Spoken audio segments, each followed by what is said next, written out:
Right, we're back for the second statistics lecture resource thing, which will be accompanied by 3 other videos looking at various versions of the t-test.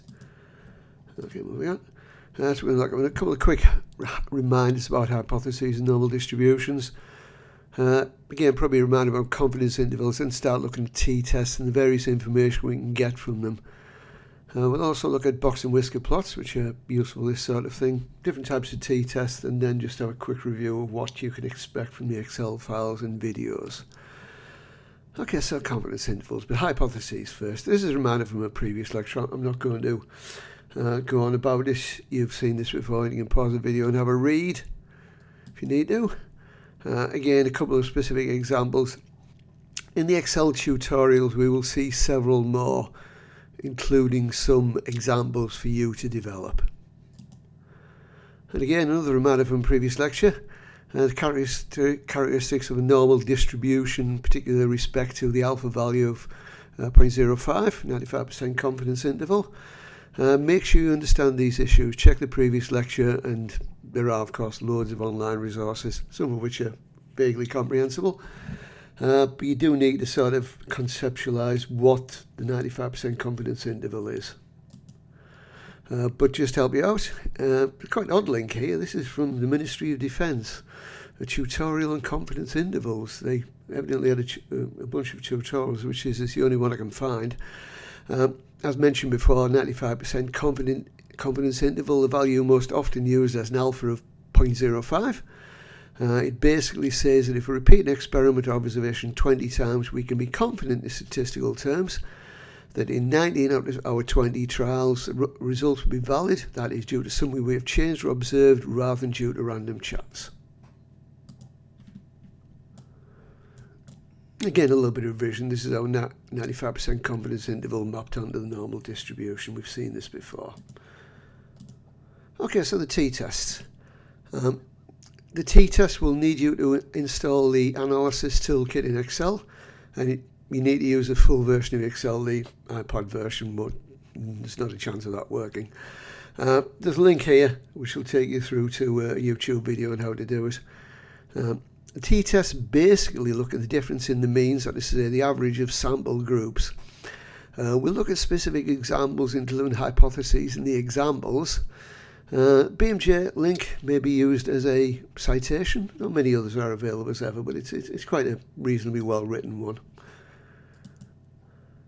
So t-tests. Here's one example. We grow 2 groups of plants, one group with no special treatment, just normal watering, and the other group with daily watering with dilute tea. And we sort of assume something different is going to happen. After a suitable time, we will measure the height of the plants and then do a t-test to see if there's any statistically significant difference between the 2 groups.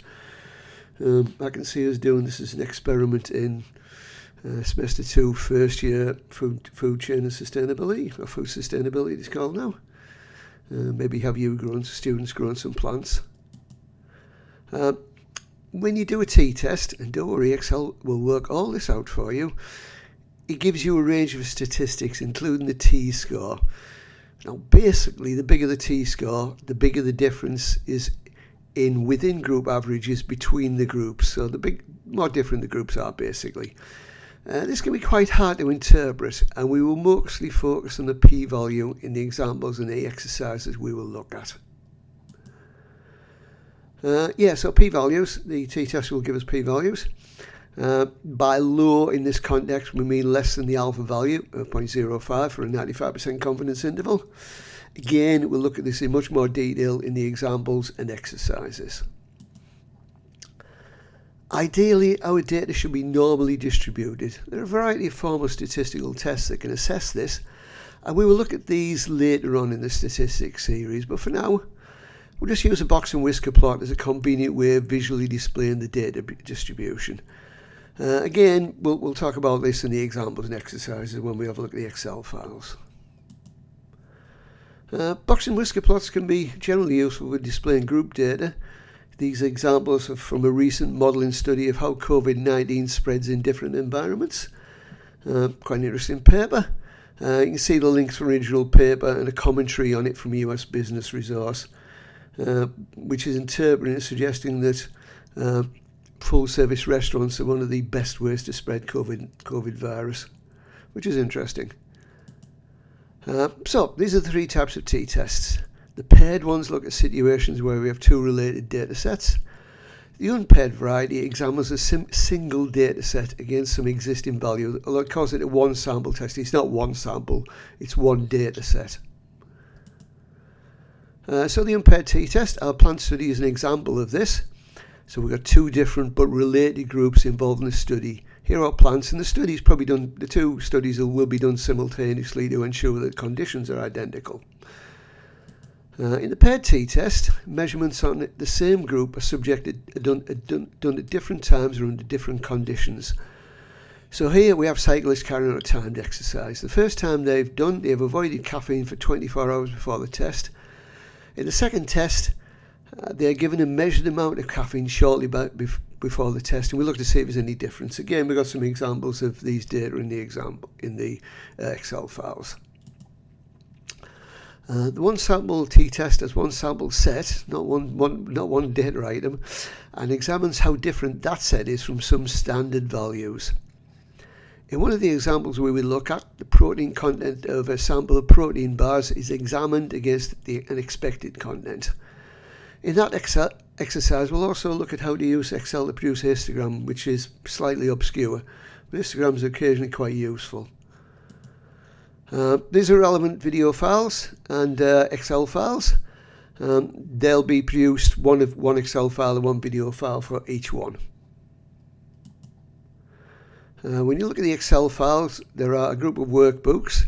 They all have this basic structure divided into several worksheets. Look at the front of the page, and you should work through these from left to right.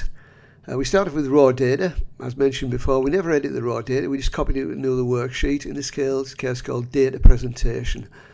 And this will look at how to present relevant tables and graphs and how to give appropriate information for them.